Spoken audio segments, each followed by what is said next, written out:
Bonjour à tous, c'est l'histoire de Willy, une histoire assez rocambolesque où nous voyons la main et la puissance de Dieu agir. À la découverte de cette histoire, nous venons introduire Willy. Bonjour Willy. Bonjour. Alors, il s'agit d'une histoire de 17 ans, n'est-ce pas? Est-ce que tu peux nous dire ce qui s'est passé pendant 17 ans?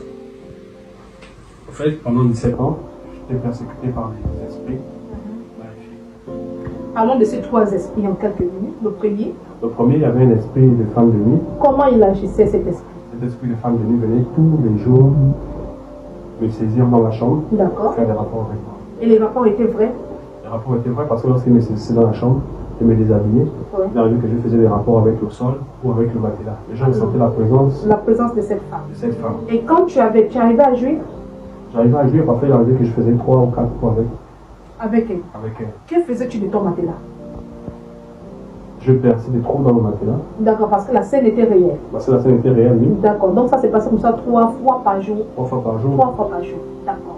Et parlons du deuxième esprit. Le deuxième esprit était l'esprit de folie.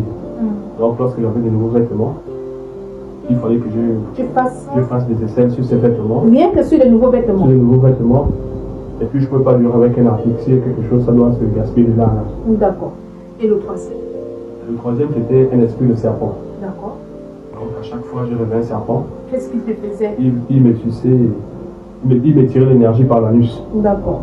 Parfois aussi, il prenait la forme d'une bête pour me faire des rapports sexuels. D'accord. Donc on se retrouve avec des rapports sexuels avec une femme de nu, où tu tapes de détruire ton matelas, parfois tu te retrouvais au sol, dans ta douche, tu t'enfermais, tu ne sortais pas. On se retrouve avec ce serpent qui également t'aspirait de l'énergie par l'anus. Et tu te retrouves avec un esprit de folie où tu faisais des selles sur ton pantalon. Tout à fait. Alors, la suite de cette histoire.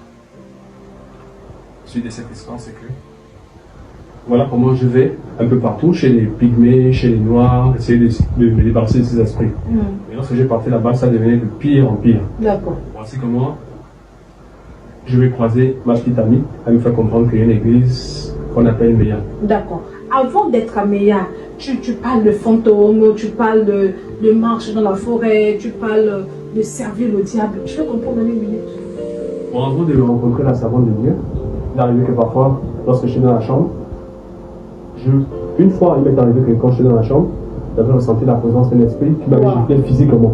Et j'étais même monté une dimension peut-être de 5 cm physiquement sur le lit. Je devais fuir de la chambre. Et la marche en forêt?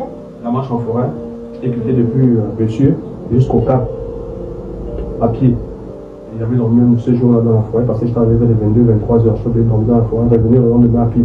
Ça, c'est l'esprit de folie qui t'a C'est mené. l'esprit de folie qui m'a mené. Alors, et on t'a demandé de servir quelqu'un. Ah oui, il a demandé de choisir. Parce que l'esprit m'a dit non, il faut choisir, soit c'est Satan ou soit c'est Dieu. Et la femme de nuit m'a aussi posé une question, que si tu m'acceptes comme femme, je peux te donner tout ce que tu veux. Si tu m'acceptes comme femme, je te donne tout ce que tu veux. Et là, tu rencontres la servante de Dieu à Meya. Il y a un travail qui s'est fait sur toi. Et aujourd'hui, qu'est-ce que tu peux nous dire? Est-ce que ces trois esprits-là agissent en toi? Aujourd'hui, il agit plus parce que tout ce que je ressentais avant a complètement disparu. D'accord. Maintenant, c'est ça, depuis que j'ai rencontré la servante de Dieu, tout va bien. Guéri complètement, Oui, complètement. désembouté complètement. Désembouté complètement. Est-ce que c'est une histoire montée de toutes pièces ou c'est ton histoire? C'est mon histoire, une histoire vraie. C'est l'histoire de qui? L'histoire de Simon Norbert.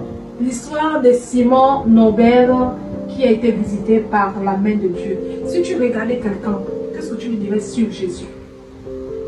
Moi, je pense que Jésus, c'est la vérité. Jésus est La vérité. Jésus est la vérité. C'est le chemin. C'est le chemin. C'est la restauration. C'est la restauration. Tu invites toutes les personnes qui souffrent de faire la rencontre de Jésus. C'est l'histoire de Simon complètement restaurée. Ce n'est pas une histoire montée de toutes pièces, une histoire réelle. Et c'est son histoire que nous découvrons aujourd'hui. Nous rendons toute la gloire au Seigneur pour ce